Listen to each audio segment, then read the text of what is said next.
بالخصوص نبیر اعلی حضرت شہزادہ حضور خالد ملت حضرت علامہ مولانا محمد انس رضا صاحب قبلہ، حضور سیفی میاں صاحب قبلہ، استاد العلماء حضرت علامہ مفتی شبیر صاحب قبلہ،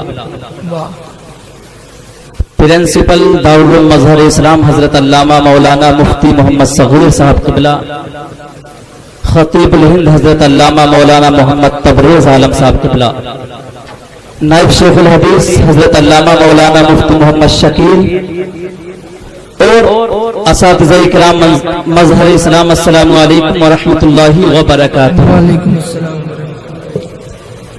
نحمده ونصلي على رسوله الكريم، اما بعد فاعوذ بالله من الشيطان الرجيم، بسم الله الرحمن الرحيم،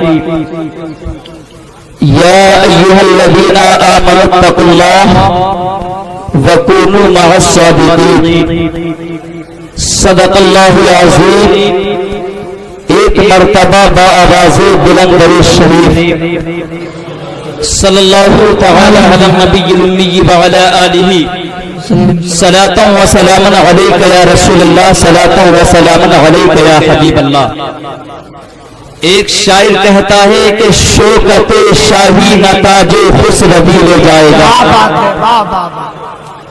شوکت شاہی نہ تاج خسروی لے جائے گا، تو خدا کے گھر فقط عشق نبی لے جائے گا، تو خدا کے گھر فقط عشق نبی لے جائے گا۔ اور تھام لے احمد رضا کا مسلک حق، تھام لے، تھام لے احمد رضا کا مسلک حق، تھام لے، باغ جنت میں تجھے مسلک یہی لے جائے گا، باغ جنت میں تجھے مسلک یہی لے جائے گا۔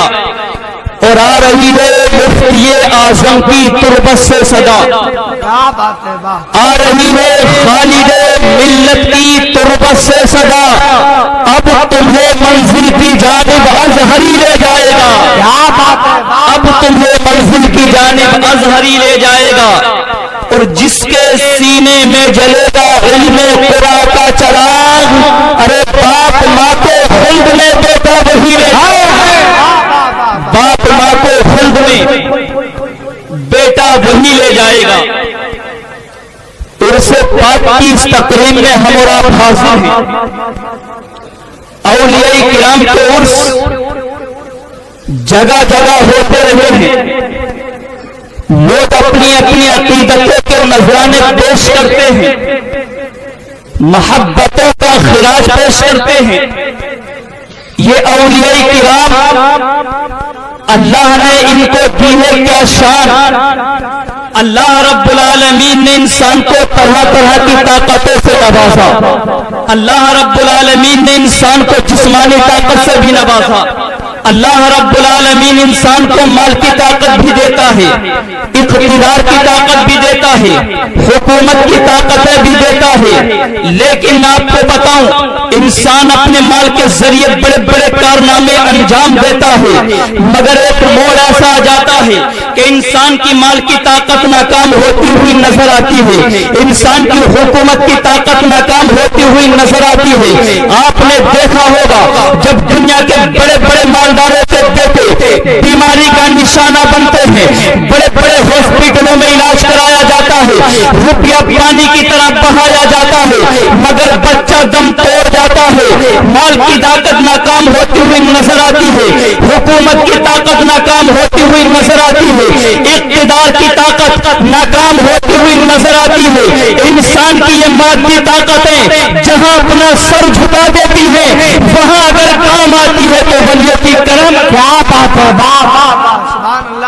حضرات جو کام نہ جسمانی طاقت سے ہو، جو کام نہ عقل کی طاقت سے ہو، جو کام نہ مال کی طاقت سے ہو، جو کام دنیا کی کسی مادی طاقت سے نہیں ہوتا، مگر اللہ کا ولی ایک نگاہ کرم ڈال دیتا ہے تو وہی کام انجام تک پہنچا ہوا نظر آتا ہے۔ عرس رضوی میں آپ تشریف لے کر آئیں، آئیے میں آپ کو بتاؤں میرے امام کا زمانہ وہ زمانہ ہے جس زمانے میں عقیدہ نبوت پر حملہ ہو رہا تھا.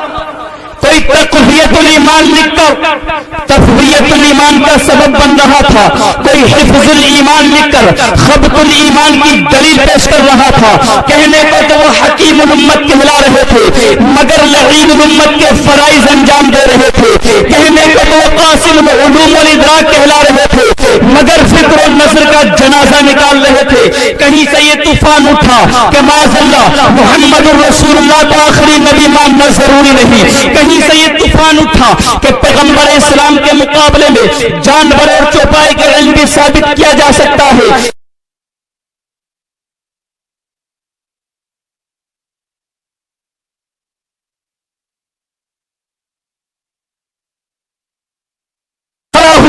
امام احمد رضا فاضل بریلوی اس شرح رسالت کی تحریک کا نام ہے. احمد رضا کسی فرد واحد کا نام نہیں, مکتب عشق مرکز کا نام ہے احمد رضا, نظریہ رحمت کی ترجمانی کا نام ہے احمد رضا, رسول اللہ کے پیکر عشق کا نام ہے احمد رضا. اور احمد رضا کو نبی کریم سے کس طریقے کا عشق تھا امام احمد رضا فرماتے ہیں اے لوگوں اگر میرے دل کے دو ٹکڑے کیے جائے تو ایک ٹکڑے پر لکھا ملے گا لا الہ الا اللہ, تو دوسرے ٹکڑے پر لکھا ملے گا محمد. کیا بات ہے, با نعرہ تکبیر, نعرہ رسالت, مسلک اعلی حضرت. امام احمد رضا فاضل بریلوی کی چھوٹی سی عمر نگاہوں کے سامنے رکھیے. 1272 ہجری میں دنیا میں آنے والا, 1340 ہجری میں دنیا سے چلا جانے والا, اس شان کا مالک بن کے چمکا, اس شان کا مالک بن کے اٹھا کہ اٹھا تو اٹھتا چلا گیا. 4 سال کی عمر میں امام احمد رضا نے ناظر قرآن کریم مکمل کر لیا.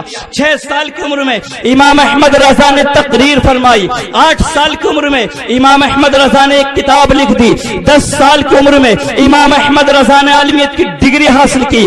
13 سال کی عمر میں امام احمد رضا نے فتویٰ دنیا کے سامنے پیش کیا اور اپنی زندگی میں 1000 سے زائد کتابیں اس قوم کو عطا فرمائیں اور وہابی دیوبندیوں کا نجدیوں کا رد بلیغ فرمایا. خود ارشاد فرماتے ہیں وہ رضا کے نیزے کی مار ہے کہ عدو کے سینے میں غار ہے, کسے چارے جوئی کا بار ہے یہ بار بار سے پار ہے. پھر اسی پر بس نہیں, وہ اپنے قلم سے خنجر خوخار برق بار کا کام لیتے ہوئے ارشاد فرماتے ہیں کل کے رضا ہے خنجر خوخار برق بار, آدھا سے کہہ دو خیر منائے. واہ واہ واہ. امام احمد رضا فاضل بریلوی کو فور ایگزامپل آپ اپنی نگاہوں کے سامنے رکھیے. امام احمد رضا فاضل بریلوی نے ایاران کائنات کے چہرے سے نقاب کو اٹھایا اور حکیم الامت کہلانے والے ان لعین الامت اشخاص کی زندگی و بندگی کی فریب کاریاں قوم کے سامنے رکھی. مثال کے طور پر مولوی اشرف علی تھانوی دیوبندی, جنہیں اپنے حکیم الامت ہونے کا بھی دعویٰ ہے, اور دیوبندی قوم جن کی زندگی کو اپنے لیے امانت و سرمایہ سمجھتی ہے. آئیے میں اس کا ترجمہ آپ کی نگاہوں کے سامنے ڈالوں. اس آیت کریمہ کا اِنَّا فَتَحْنَا لَكَ فَتْحًا مُبِينًا لِيَغْفِرَ لَكَ اللَّهُ مَا تَقَدَّمَ مِن ذَنبِكَ. مولوی اشرف علی تھانوی دیوبندی اس کا ترجمہ کرتا ہے اے رسول اللہ نے آپ کو فتح دے دی تاکہ اللہ تعالیٰ آپ کی اگلی پچھلی خطائیں معاف کر دے معاذ اللہ. مسلمانوں میں تم سے پوچھنا چاہتا ہوں کہ اللہ رب العالمین نے اپنے نبی کو فتح مکہ اس لیے دی تھی کہ رسول اللہ کی اگلی پچھلی خطائیں معاف کی جائیں. ارے وہ کون سی خطائیں تھی رسول اللہ کی جن کو معاف کرنے کا اعلان اللہ نے کیا تھا؟ میرا خیال یہ ہے کہ بڑے سے بڑا دشمن رسول بھی میرے نبی کی ان خطاؤں کو پیش نہیں کر سکتا. ارے جو وفا کا پتلا تھا وہ خطا کا دریا کیسے بن جاتا؟ ہاں ان خطا کاروں نے ضرور خطا کی ہے. ترجمان القرآن میں مولوی اشرف علی تھانوی ترجمہ کرتا ہے اے رسول اللہ نے آپ کو فتح دے دی تاکہ اللہ تعالیٰ آپ کی اگلی پچھلی خطائیں معاف کر دے. مسلمانوں یہی عقیدے کا وہ ناسور ہے جو عشق محمدی کو سینوں سے نکال لیا کرتا ہے۔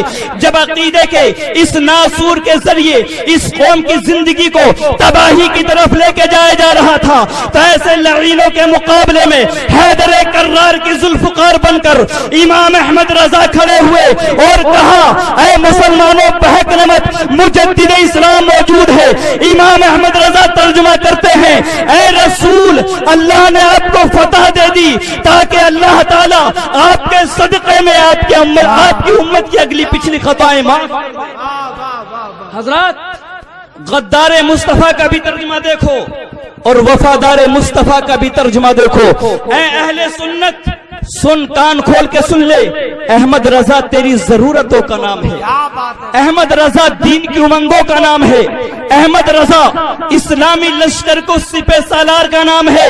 اگر علم غیب نبوت کا کوئی انکار کرتا ہوا نظر آتا ہے تو دولت المکیہ کے ایٹم بم احمد رضا تم کو دیتا ہوا نظر آتا ہے۔ اگر ترجمان قرآنی پر کوئی حرف غلط لانے کی کوشش کرتا ہے تو کنز الایمان کا ہتھیار احمد رضا تم کو دیتا ہوا نظر آتا ہے۔ بجتا ہے آج علم کا جو ساز دوستو، یہ بھی اسی جرس کی ہے آواز دوستو۔ وما علینا الا البلاغ۔ السلام علیکم ورحمۃ اللہ۔ بالخصوص نبیر اعلی حضرت شہزادہ حضور خالد ملت حضرت علامہ مولانا محمد